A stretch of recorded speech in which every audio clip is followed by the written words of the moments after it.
Today we review Star Wars The Last Jedi, the 8th film in a franchise that has gone on for over 40 years. I must confess that the magic of the new Star Wars escapes me.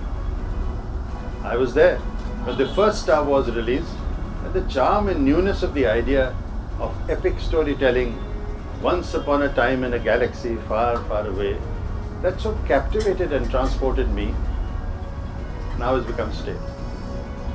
The plot repeats the same old cliches which was so much fun 40 years ago. I mean, seriously, after 40 years, the rebels are still rebelling and the villains are still being villainous. But in all this time, there is no good reason in Star Wars why all these space wars are going on. I, like my father, come from the original series, the Star Wars.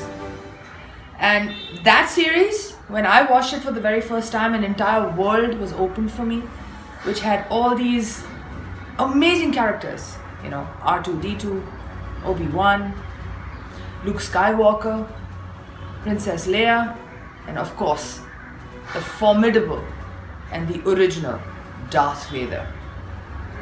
You can't get over those characters because they relive in every film, in everything that you see within this franchise. It's quite ridiculous that the lone battleship of the rebels can withstand the entire might of the fleet of the First Order. That the villains should be so single-mindedly overconfident and stupid as to allow the rebels to triumph, and that too conveniently the mighty battleship can be broken into without anyone knowing. Or like the Jurassic Park franchise, there would be abandoned stations conveniently at hand where the machinery still works and can be used conveniently for shelter and for second-hand thrills and for the resistance.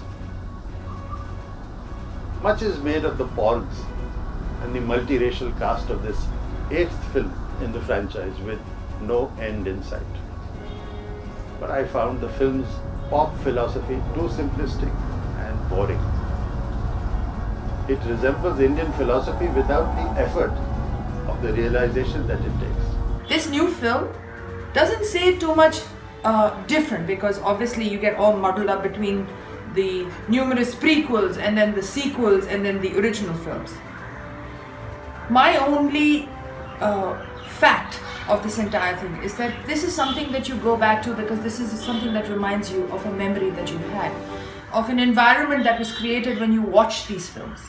Of course, they are standalones. You can't say or do very much to them because they have created an imprint in your life and you have grown with them.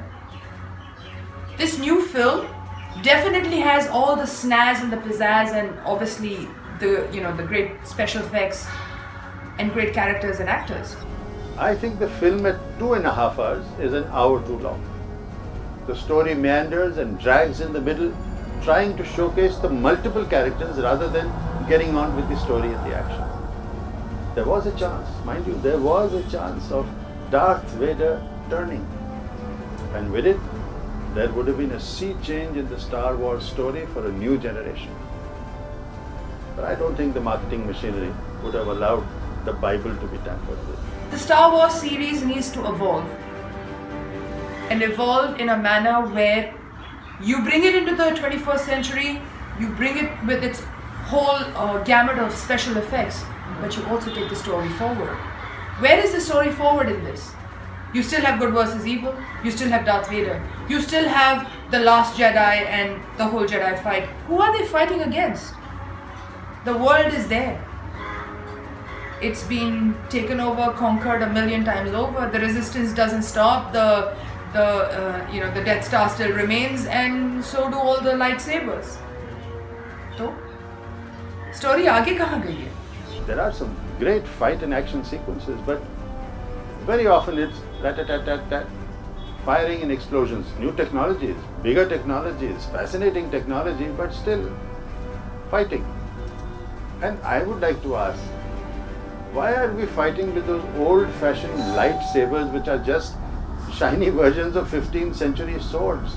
They were interesting when we first saw them 40 years ago. There was something unique about them. But 40 years later, you're still doing the same thing when you could actually knock somebody off from 1,000 miles away, why do you need to have a lightsaber but you have to get up close to somebody?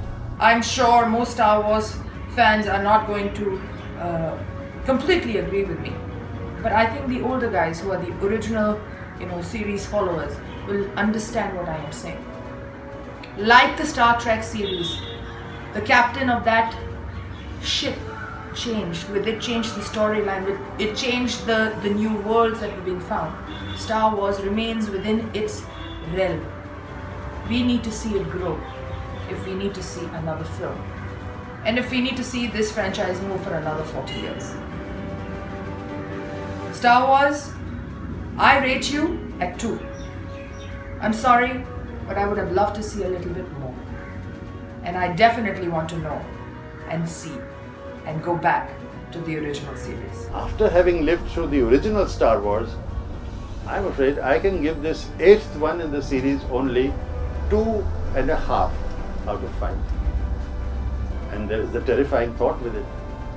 It looks like there will be at least 3 or 4 more in the coming years because director Rian Johnson has been already signed on by the producers to direct 3 more Star Wars films. Amen. May the Force be with you if you have to survive them. See you next week.